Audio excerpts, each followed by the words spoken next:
Story number 1. The Strange Ride from Valdez. I remember the night like it was yesterday. The cold. That biting, merciless cold that seems to creep into your bones no matter how many layers you put on. The kind of cold that makes you wonder if the world is truly alive or if it's just a dead place. Frozen in time. I was driving through Valdez, Alaska, in the dead of winter, alone. There wasn't much to see out there. Just miles and miles of empty road, stretching through the snow-covered wilderness.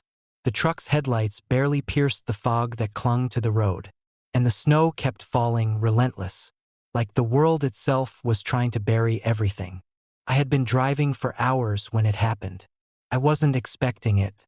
Hell, I wasn't even sure I wanted it to happen, but I couldn't stop it. There was something about the night that felt wrong. Not in the way you can point to something specific, but in the way that everything, the silence, the snow, the endless stretch of empty road, just seemed to be holding its breath, waiting for something. I'd been hauling supplies for a small mining company in the area. The usual run, nothing special. The truck was packed to the brim. The engine hums filling the cab like an old, familiar lullaby. I should have been tired, should have been focused on the road. But my mind kept wandering. The world outside was an endless blur of white, the visibility nearly zero, and I couldn't help but wonder what it would be like to just keep driving, to keep going until the road ran out, until I hit the edge of the world. But that's when I saw it, a flicker of light ahead. At first, I thought it was just another trick of the snow, the headlights reflecting off the drifting flakes, creating some kind of mirage. But it wasn't. It was a car, a small, beat-up sedan, its headlights glowing faintly in the distance. I didn't know who in their right mind would be out there at this hour. In this kind of weather, Valdez was already a ghost town in the winter. There were only a handful of people left, and no one in their right mind would be driving on these roads tonight.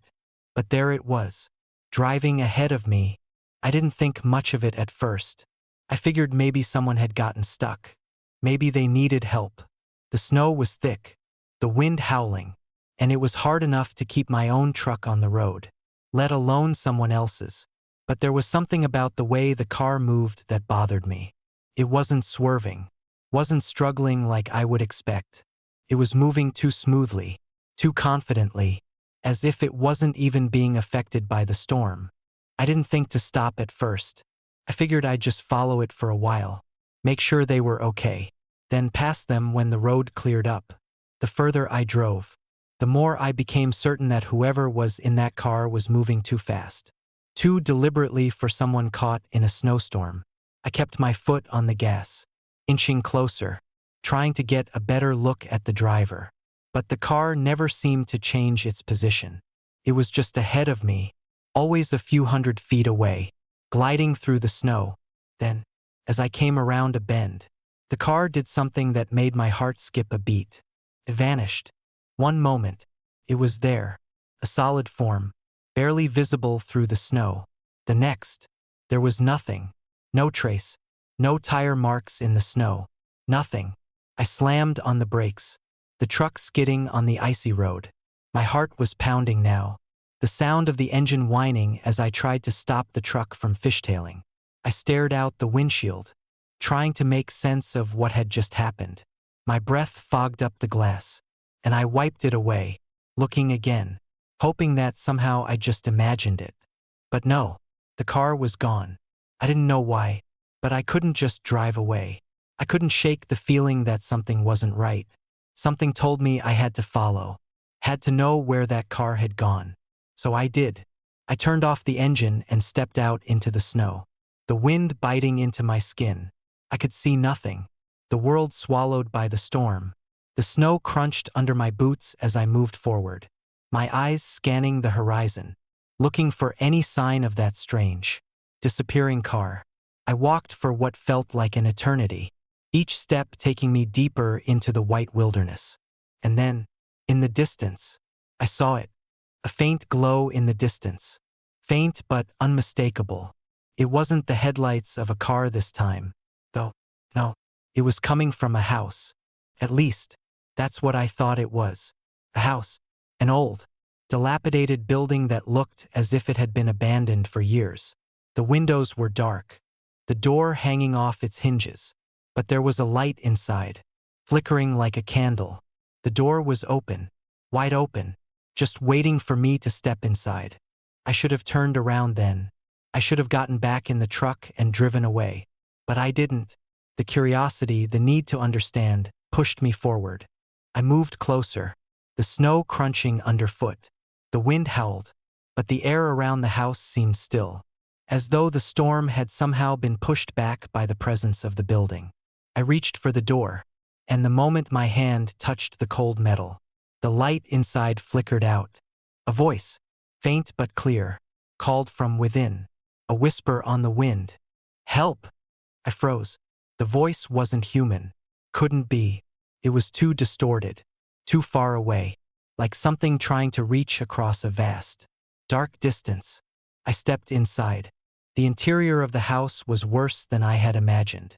It was old, with furniture that looked like it had been left in a hurry. Dust hung thick in the air, and cobwebs clung to the corners.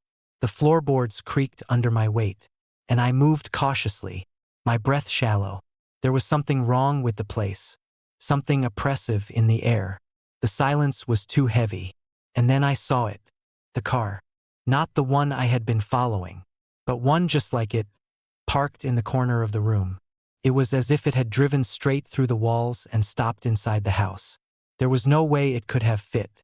But there it was, the headlights still glowing faintly in the dim light.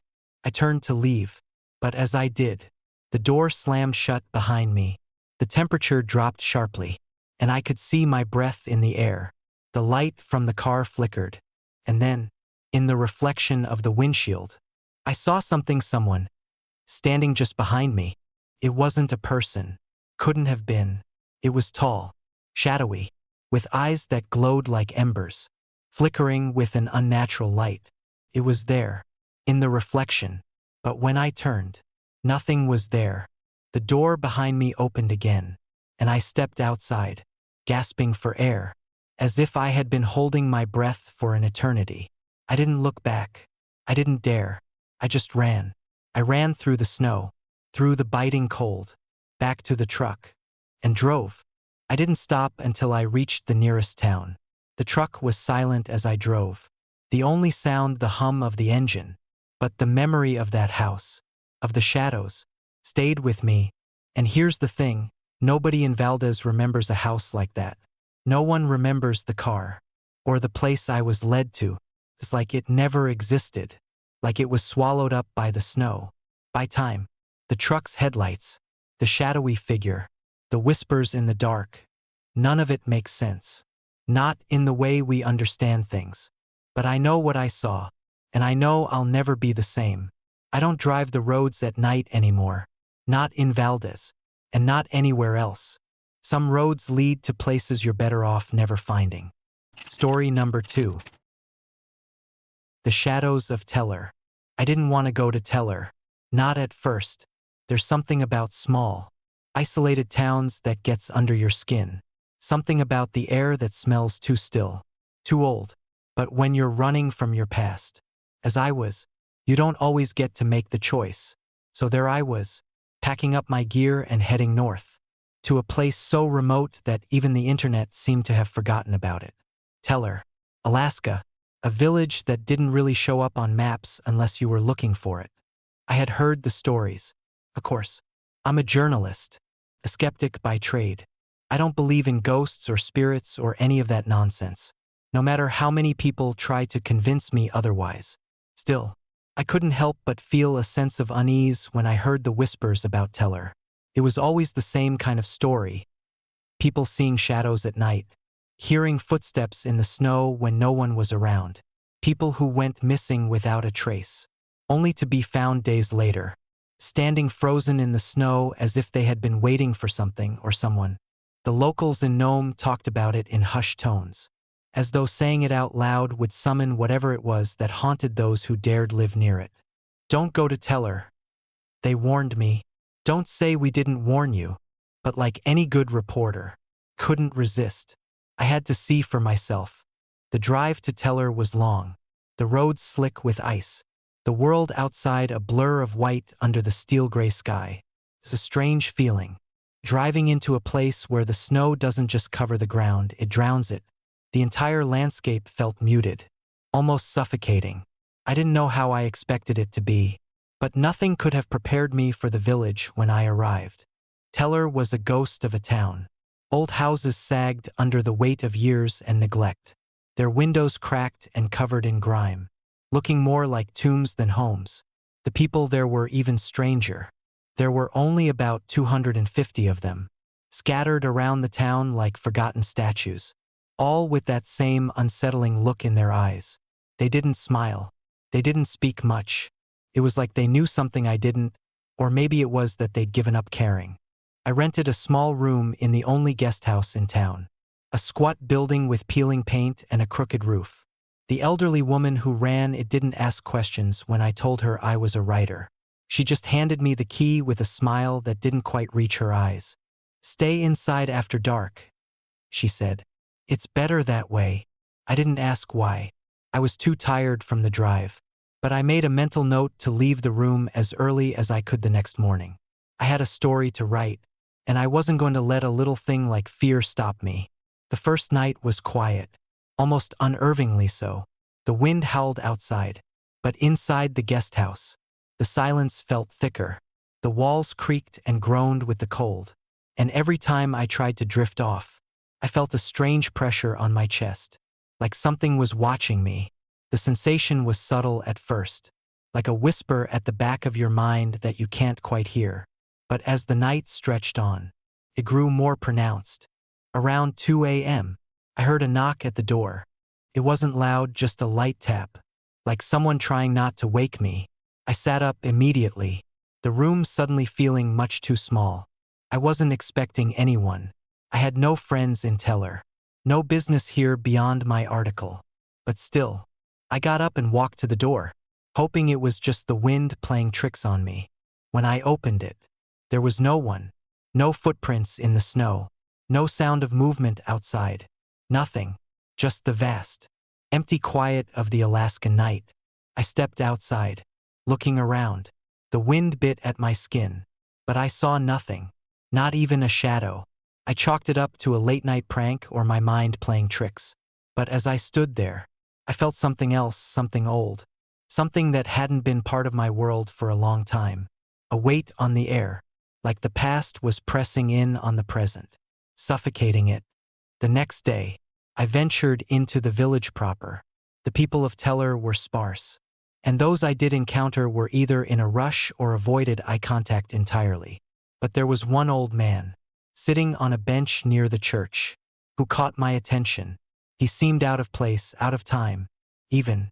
His face was wrinkled with age, his clothes mismatched, and his eyes were dark pools, as though he'd seen things no one should. "Looking for answers?" he asked when I approached. "Something like that," I replied, trying to sound casual.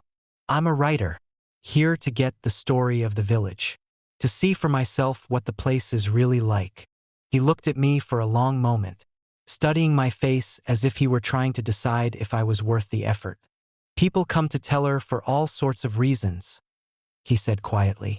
"But it's not the place you should be looking to. The spirits, they don't like being disturbed. They're still angry from what happened so long ago. Those who come to pry end up lost." "Lost?" I echoed, intrigued. "What do you mean?" He hesitated, then stood up slowly, leaning on his cane. "The spirits of our ancestors, they don't rest easy. They walk in the snow, watching, and when they find someone who's too curious..." He trailed off, looking over his shoulder. "Stay inside after dark. You'll be safer that way." I went back to my room later that evening, the unease growing with every step I took.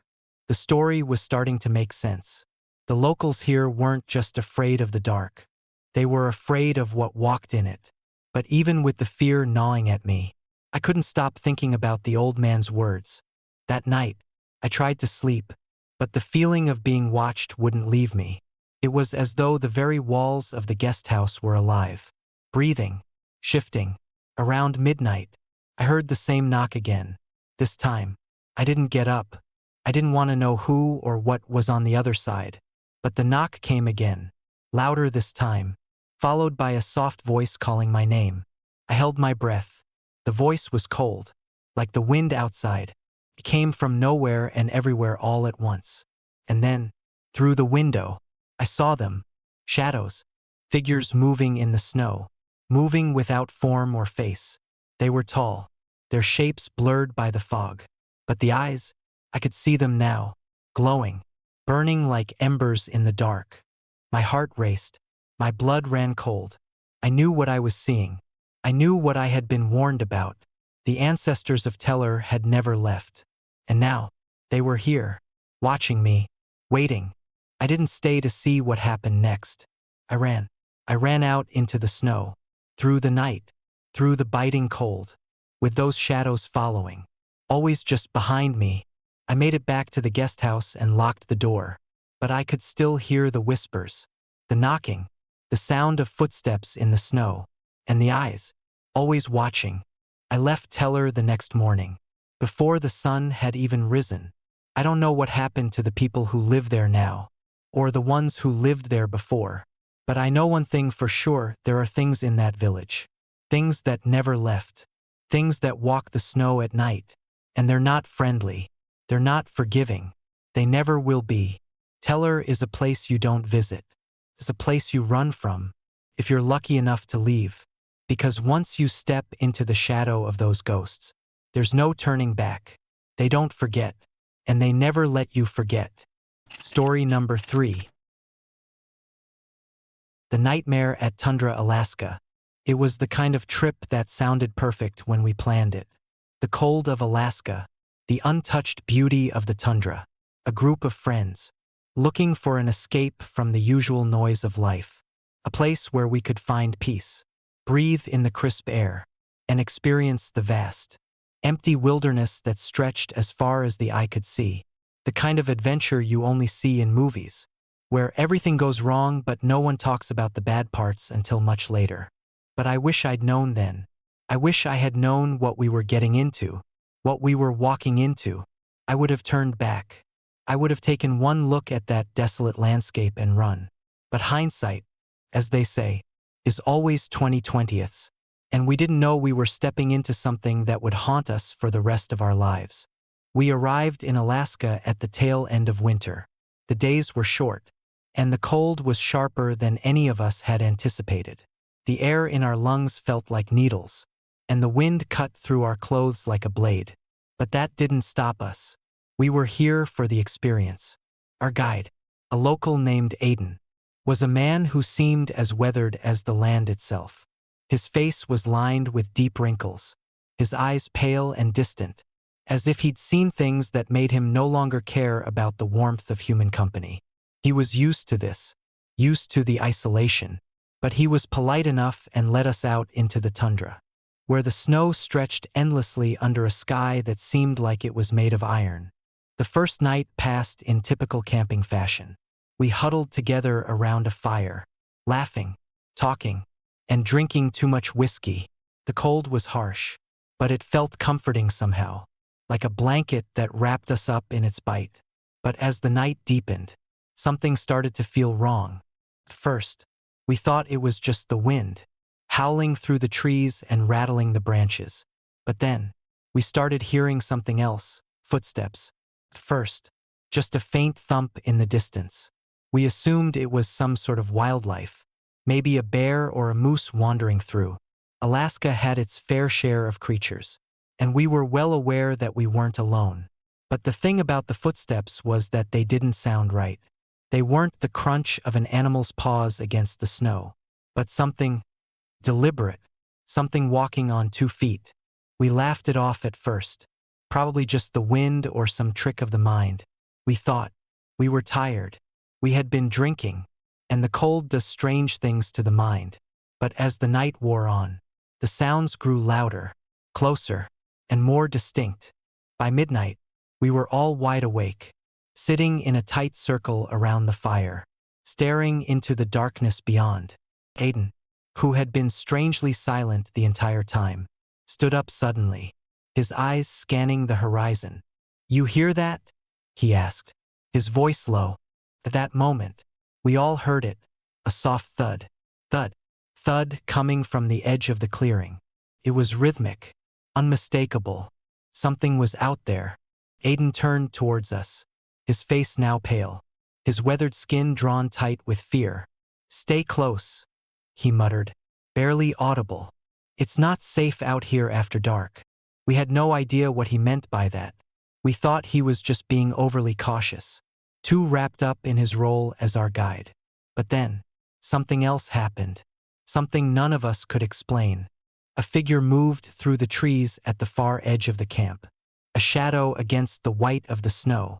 It was fast, so fast, and it wasn't human, at least, not in the way we understood it. We froze, our breath catching in our throats. The figure, if you could even call it that, was tall and black, like the shape of a person, but with limbs that seemed too long. Its head was low, almost scraping the ground, and its body was hunched forward, moving in unnatural, jerky motions. It wasn't walking, it was stalking. None of us moved, not even to breathe. We were paralyzed by something primal, something deep in our bones that told us to run, to leave, to get out. But no one moved. It was only when the wind shifted that we saw it more clearly. It had stopped moving, standing in the shadows just beyond the reach of the firelight. And then, it did something that chilled me to the core. Tilted its head toward us, as if studying us. Its eyes glowed faintly, too bright, yellow orbs in the blackness. We all stared back, unable to look away. I'm not sure how long we stood there like that, but it felt like hours. The thing, whatever it was, didn't make a sound. It didn't move again. It simply stared. And then, without warning, it disappeared back into the dark. We were all too shaken to speak at first. The only sound was the crackling of the fire, and even that seemed muted, like it was far away. Finally, Aiden spoke, his voice barely above a whisper. "Get inside the tents. Now." We didn't question him. We didn't need to. We scrambled for cover, huddling inside the warmth of our tents. But sleep didn't come. How could it? Every sound outside made us jump. The wind felt colder, the air thinner. Something was out there, and whatever it wasn't alone. The second night was worse, much worse. As the hours passed, the footsteps grew louder, more insistent, and then, just before dawn, it happened. We heard a scream, a blood-curdling scream, echoing across the tundra. We rushed out of the tents, but one of our group, James, was gone. Just gone. There was no trace, no footprints, no sign that anything had even touched the ground. Just an empty space where he had been. Panic set in. We searched for hours, but it was like he had never existed. The snow was untouched where he had been lying. There was no blood, no drag marks, no signs of a struggle. It was as if he had simply evaporated into the air. By the time we returned to town, we were barely holding it together. We'd been out there for only 2 days, but it felt like weeks, maybe more. And when we went to the local authorities to report James' disappearance, that's when we learned the truth. People had been going missing in the area for decades. The locals spoke in hushed tones about the tundra, about the spirits that haunted the land. They told us stories about things that lived in the snow, things that had no business being alive, spirits of the lost. They called them souls of those who had wandered too far and never found their way back. And the worst part? Some of those who went missing were never found, not even their bodies. The elders in town said the tundra doesn't forget, keeps its dead. It's been that way for as long as anyone can remember. And once you walk into the tundra, you're never really alone. But they didn't warn us about the thing in the dark, the shadow that stalks in silence, the thing that takes you when you least expect it. And when it takes you, it leaves nothing behind, nothing but a silence that swallows you whole. I can still hear it, sometimes, on quiet nights, the footsteps, the whispers, the scream of James that will never leave me. The tundra is waiting, and it's not done with us. Story number 4. The Abandoned House of Nome, Alaska. A place where the cold feels like a constant companion, gnawing at your skin, and the land stretches out like an unbroken nightmare of ice and snow. A place so isolated. You could hear the wind whisper secrets if you listened long enough. But the wind wasn't the only thing whispering in Nome. There were other voices. Voices that came from places no one wanted to think about. And they had stories to tell. I never set out to learn those stories. I came to Nome looking for something simple. Peace. Solitude. Maybe a new start. But like most things in life, Nome had its own plans for me. And for one house, in particular, I remember the first time I saw it. It was an old house at the edge of town, tucked between two sagging buildings. This peeling paint blending into the overcast sky. It had a forlorn look. The kind of place that seemed abandoned for decades, maybe longer. But it wasn't abandoned. Someone lived there. Or at least, they had. The house was never quite right. You could feel it the moment you laid eyes on it. There was something wrong with it. Something off. But I didn't know that then. All I knew was that I was trying to outrun my past. And this house, this empty house, seemed like the perfect place to do that. I was staying at a small, rundown motel on the outskirts of Nome when I first met the family. The Thompsons. They were newcomers, just like me, a couple in their early 30s, a young daughter, and a baby boy. They had recently moved to Nome after the father, Ethan Thompson, had found work in the mining company up north. The wife, Emily, had a tired look about her, like she had carried the weight of too many burdens for too long. Their daughter, Sarah, was a quiet child, shy, withdrawn, always looking over her shoulder as if someone were standing just behind her. I remember them talking about the house at the motel's diner. I was sitting at the counter, nursing a cup of coffee that had gone cold long ago when I overheard their conversation. At first, I didn't pay much attention, but the more they spoke, the more I couldn't help but listen. They were talking about the house they'd moved into, the one that no one else had ever lived in for more than a few months. They said the house seemed like it was made to be haunted. At first, they thought it was just the isolation. Nome has a way of getting under your skin. And I guess it's easy to see things when you're alone, listening to the wind scrape against your windows. But Emily's voice faltered when she talked about the sounds at night, the heavy footsteps, the whispers. I thought it was the wind, she said, her voice shaking. At first, I thought it was the wind. But Ethan didn't believe in the wind. He'd grown up in places colder than Nome, places where the wind wasn't so much a whisper as a howl. He'd spent hours combing through the house, searching for something, anything that could explain the noises. But nothing. No explanation. I'll admit, I didn't think much of it at the time. I was just another transient in Nome, the kind of person who listens to stories but never really gets involved. But then I saw something I shouldn't have. It was a few days after meeting the Thompsons that I happened to pass by their house. I was walking to the store when I saw Emily standing outside, staring at the house with a strange, distant look in her eyes. She didn't seem to notice me at first, but when I got closer, she turned, her face pale. She smiled, but it was thin and hollow. "I think we're going to leave," she said. "We thought we could make it work, but it's just too much. I think something's here. Something bad." Her words hung in the air, thick with something I couldn't quite put my finger on. Fear, maybe, desperation. But there was something else too, something deeper. I could feel it in the way she trembled as she spoke. I nodded, but said nothing. It wasn't my place to ask. I was just another stranger passing through. That night, couldn't sleep. Something gnawed at me, a feeling, a whisper in the back of my mind. Like I needed to know more about this house. So I went back to the Thompsons' place the next day, just before the sun set. Ethan wasn't home. He was off hunting or working. I wasn't sure. But Emily was there, sitting on the porch, looking out at the empty road. "We're leaving tonight," she said without looking at me. "I can't stay here any longer." I looked at the house. The windows were dark, like eyes that had been closed for too long. Have you ever tried to figure out what's causing it? I asked, my voice careful, as though stepping through a field of glass. She shook her head, her fingers trembling as they clenched around the edge of the porch. I know what it is. I know what's in there. I thought she might cry, but she didn't.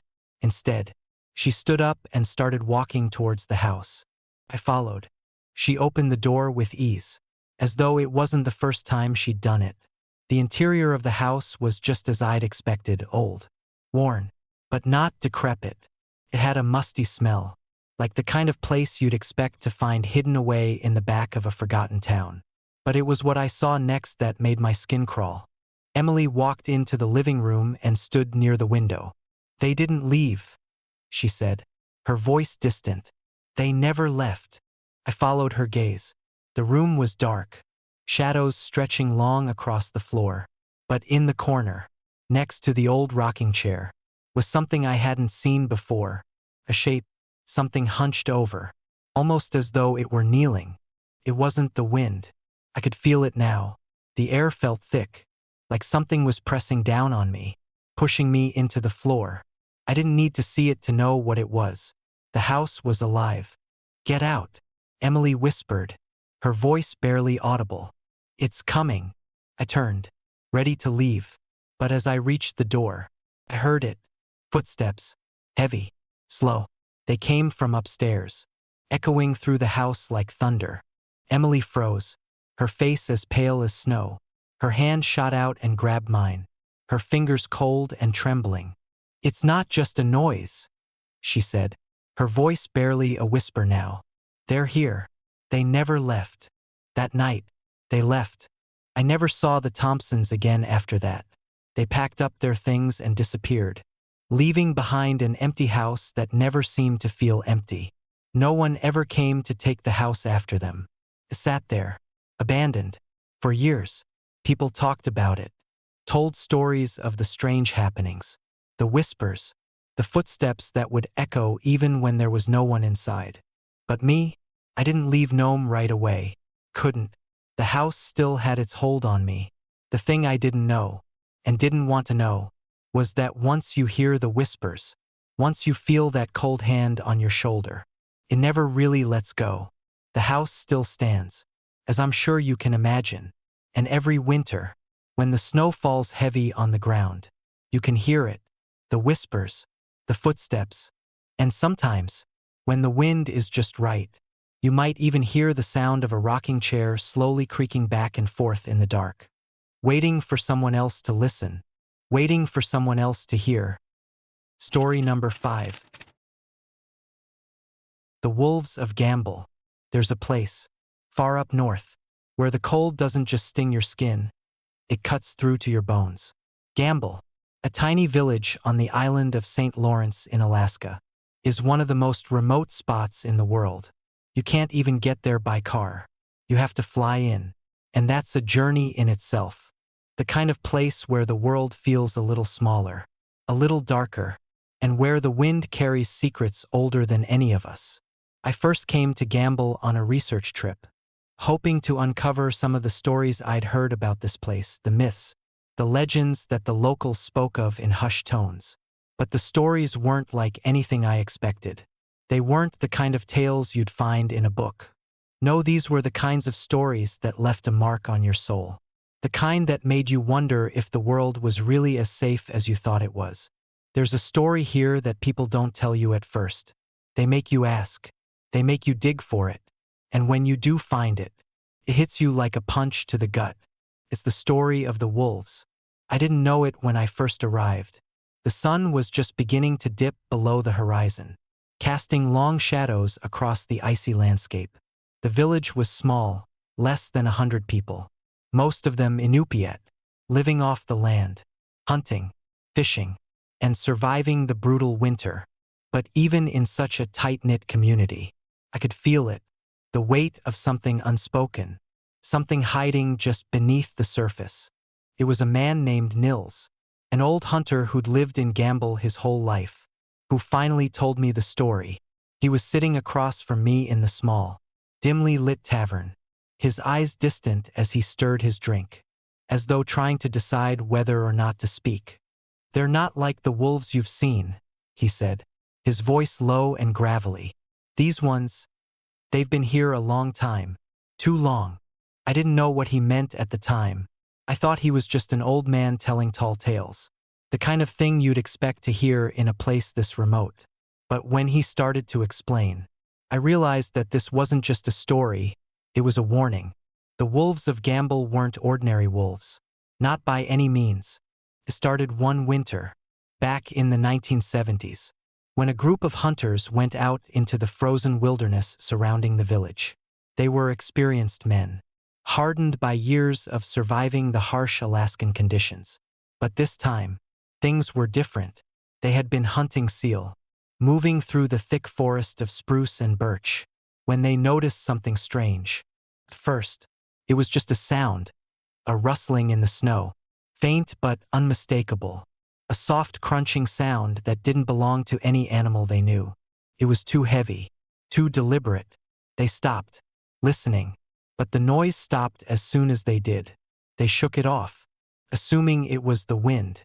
But then, the scent hit them, a musky, overpowering stench that made their stomachs turn. The kind of smell you get when an animal is too far gone, when it's been dead too long. They followed the scent, thinking it might be the remains of a carcass, something to give them a clue about the strange sounds they'd heard. But when they found the source, it wasn't what they expected. There, lying in the snow, was a carcass, but it wasn't an ordinary carcass. It was a wolf huge, his fur matted with blood and snow. But the size of it, the eyes, the way it lay there, motionless. It wasn't like any wolf the men had ever seen. Its eyes were wide open, gleaming with an unnatural shine, and its body was almost 3 times the size of a normal wolf. The men had seen wolves before, had hunted them even, but nothing like this. They didn't know what to make of it. The only thing they did know was that something was wrong. The next day, the men went back out into the forest. This time, they weren't as careless. They moved cautiously, weapons at the ready, constantly on alert. They knew that something dangerous was out there, something they couldn't understand. And as they made their way deeper into the woods, they heard it again. The sound, the rustling. But this time, it wasn't just one. It was a chorus, a whole pack, moving through the snow. But when they looked up, all they saw were shadows, shadows that moved faster than any wolf should. And then they saw them, the wolves, or at least, what they thought were wolves. These creatures were not natural. They were too big, their eyes too bright. They had fur like black steel, and their growls vibrated in the air like a low hum. The pack circled the men, moving silently through the snow, never showing their full form, always staying just out of reach. One of the hunters, a man named Peter, tried to fire a shot, but the wolves didn't retreat. They didn't flinch. Instead, they closed in, their eyes glowing brighter with every step. In the chaos that followed, Peter was the first to disappear.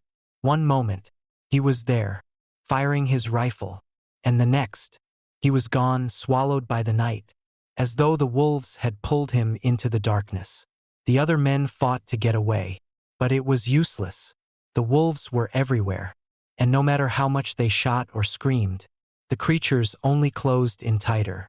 When the rest of the hunters made it back to Gamble, they were shaken, they were covered in blood, but none of it was theirs.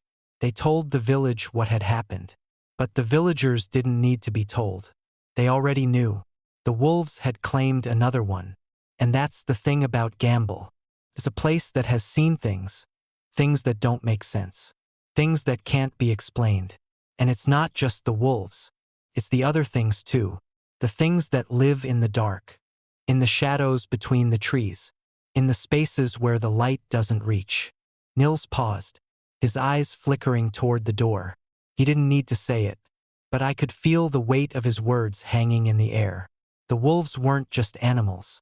They were something else, something ancient, something that had been here long before the first humans set foot on St. Lawrence Island. They never leave, Nils said, his voice barely above a whisper. Not really. They're always out there, waiting, and if you're not careful, they'll take you too. I didn't sleep much that night. I kept hearing the sound, the rustling in the snow, the low growls that seemed to echo in the wind. The wolves, or whatever they were out there, watching, waiting for the next person to wander too far. I left Gamble the next morning, but there's something about that place. Something about the cold and the darkness that sticks with you. It doesn't just leave. And if you listen close enough, you can hear the wolves in the distance, their eyes glowing bright in the cold Alaskan night. Waiting, watching. Story number 6. The Shadows of Barrow. Barrow, or Utqiagvik, as it's called now, is a place where the sun dies.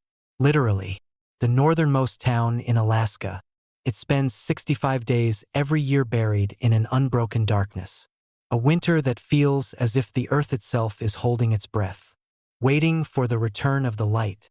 During those days, the world is a cold, silent place, broken only by the howling winds that sweep across the frozen landscape.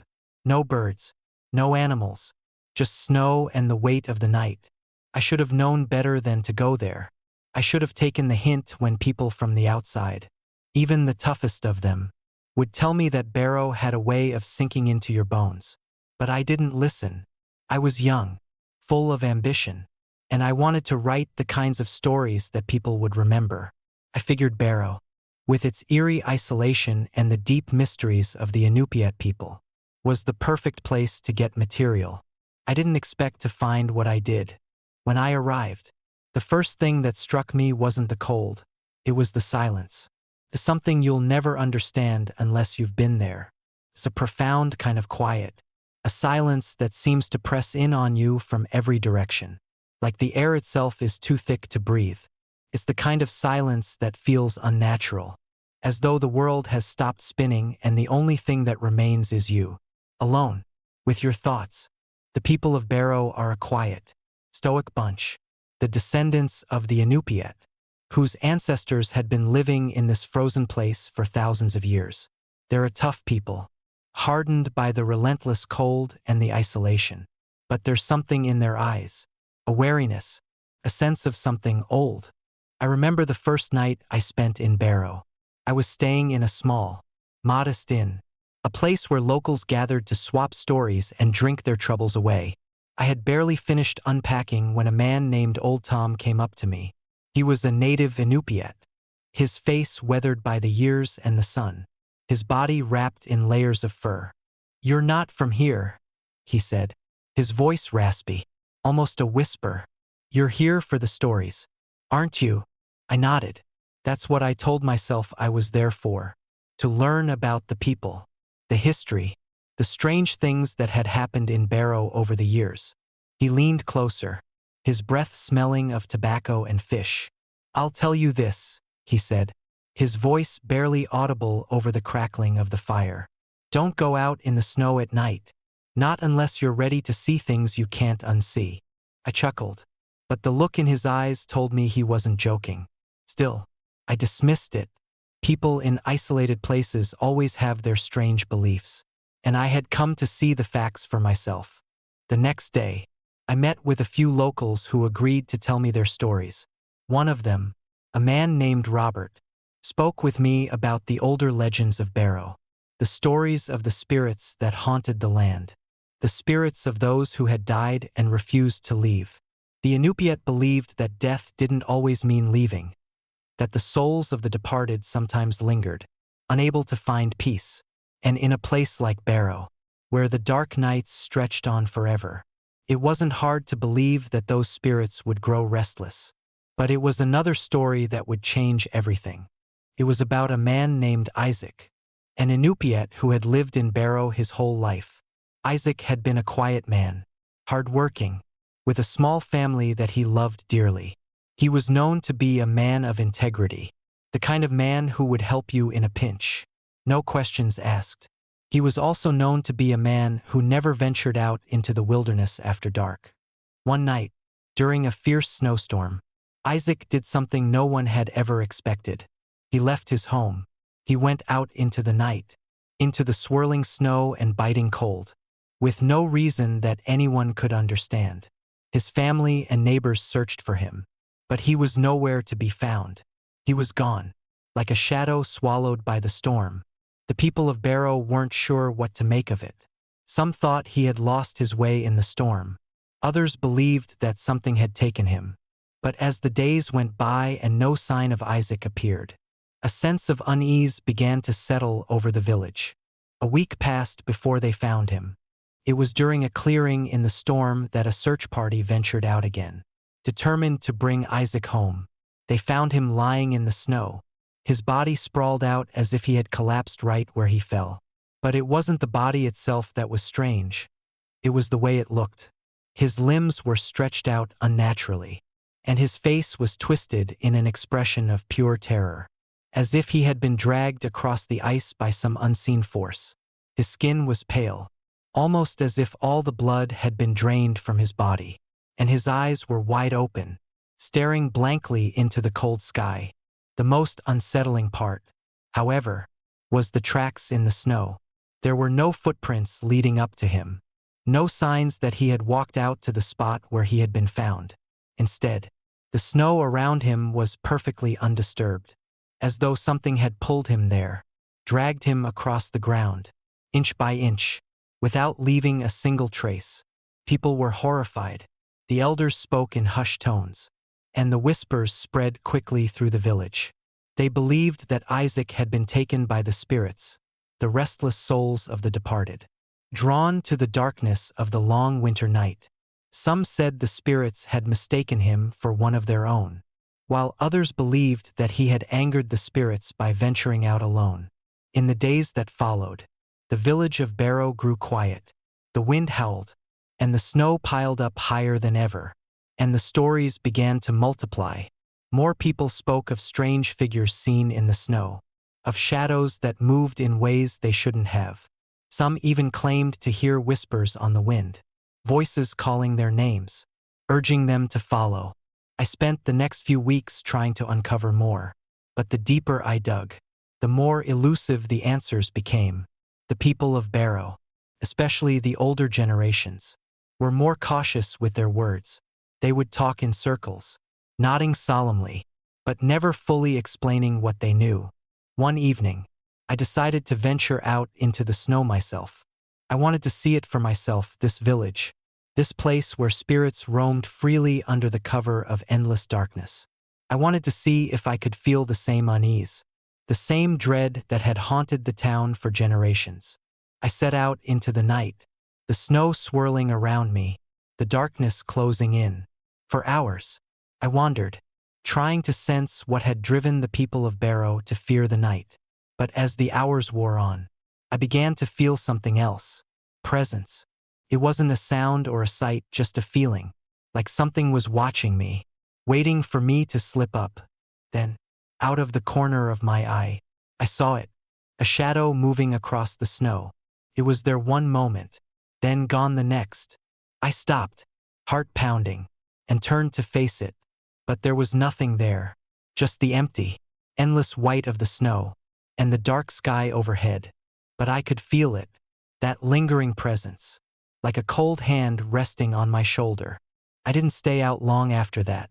I left Barrow the next day, taking with me more than I had come for, more than I had ever bargained for. The village had shown me its secrets, but it had also shown me the price of knowing too much. As I flew back south, I looked out the window of the plane, the endless night of the north stretching below me, and I wondered if the spirits were still there, still waiting, waiting for someone else to wander too far into the snow, waiting for someone else to disappear into the darkness. Because in Barrow, there are some things that never leave, and if you listen closely enough, you might hear them calling your name. Story number 7. The McCarthy Village Mystery. McCarthy, Alaska, a name that few know but even fewer have set foot in, is a place forgotten by time, nestled deep within the Wrangell St. Elias National Park. Far from the prying eyes of civilization, there's a coldness here, not just in the air, but in the very bones of the place. A chilling stillness that holds secrets, old as the mountains themselves. And every winter, when the world outside is buried under layers of snow, the ghosts of McCarthy awaken. The village once thrived in the early 1900s, during the gold rush days, a last bastion of hope for those chasing fortune in the unforgiving wilderness. But as the gold veins ran dry, so did the life in McCarthy. The town emptied, leaving behind a handful of weary souls, clinging to the memories of what was and the fear of what still lingered. I first heard of McCarthy in the winter of 1989. I was young, fresh out of college, looking for something, anything, to escape the mundane. I found myself drawn to the wild, desolate beauty of Alaska, and McCarthy seemed like the perfect destination. Isolated, quiet, untouched by the outside world. But there's a price to pay for such solitude, and McCarthy was no exception. When I arrived, I met a few of the old-timers who still called the place home. They were a tough breed, hardened by the years and by the harsh environment. But there was something in their eyes, something that told me they knew more than they were willing to admit. I stayed at a small inn on the outskirts of the village, run by an elderly couple named Ed and Doris. It was a simple place, warm enough to stave off the biting cold of the Alaskan winter. Over dinner one night, I asked Doris about the history of McCarthy. She stared into her bowl, her spoon trembling slightly as she stirred the soup. "There's things about this town that shouldn't be talked about," she said, her voice barely above a whisper. "Things that should stay buried. Trust me, son. You're better off not knowing." Of course, that only made me more curious. The next day, I went into town to explore. The streets were eerily silent, save for the soft crunch of my boots against the snow. Many of the old buildings were still standing, relics of the past, their wooden frames weathered and worn. But there was something unsettling about the way they stood there, like sentinels watching me, waiting for me to slip up. I came across the old McCarthy Hotel, a large building that had once hosted weary travelers and hopeful miners. Now, its windows were boarded up, and the door was locked. Yet, I couldn't shake the feeling that someone, or something, was inside. The more I walked around, the more I began to notice strange things. I'd hear creaks and groans from abandoned houses, as though the place itself were alive. Every now and then, I catch a glimpse of movement out of the corner of my eye. But when I turned, there was nothing there. One evening, just as the sun dipped below the horizon, I was sitting at Ed and Doris's inn, nursing a glass of whiskey, when Doris spoke again. "I didn't want you to find out this way," she said. "But now that you've been around long enough, you need to know." She told me a story about a night, many years ago, when the town had been at its peak. A night in winter when the villagers had heard strange noises coming from the old houses. Creaking, whispering, as if someone was still living there. It was only when a group of brave souls ventured out to investigate that things took a darker turn. They discovered the footprints, large, unnatural footprints leading toward the old house on the hill, the one that no one dared enter. The house had been abandoned for years, and yet, there they were, fresh prints in the snow, as though someone had just walked out from its doors. The group had gathered their courage and ventured inside. But when they entered, they found nothing, no one, no sign of life. The house was eerily empty, but as they made their way through the rooms, they noticed something unsettling. A chair, near the window, slowly rocking back and forth as if someone had just stood up from it. The group searched the house from top to bottom, but there was no trace of the person or whatever had been there. No one saw them leave, and no one knew where they had gone. It was as if they had disappeared into thin air. But the rocking chair continued to sway, its movement subtle but unmistakable. The next day, the strange noises started again. The creaking, the whispers, the sound of footsteps echoing through the snow. But it wasn't just the house on the hill. It was everywhere. People began to hear the sounds in their own homes. At night when the wind howled and the snow piled high against the doors. And then, one by one, people started to vanish. a woman from the church, a young man who had been working the mines. Each time, there were no signs of struggle, no evidence of foul play, just gone. The villagers, terrified and confused, abandoned McCarthy. But the sounds continued, the whispers and the creaks. Some say the ghosts of those who had vanished still haunt the village to this day, trapped in the ice and snow, longing for escape. Others say it's something else, something darker, something that's always been here, lying in wait.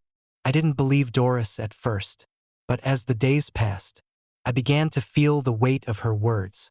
I could hear it myself, the noises in the night, the way the village seemed to shift around me, the feeling of being watched, followed, as if the very air had grown thick with secrets. One night, driven by curiosity and a sense of dread, I decided to investigate the house on the hill. The snowstorm had picked up, howling around me as I trudged through the deep drifts. The house loomed ahead, its dark silhouette a blot against the gray sky.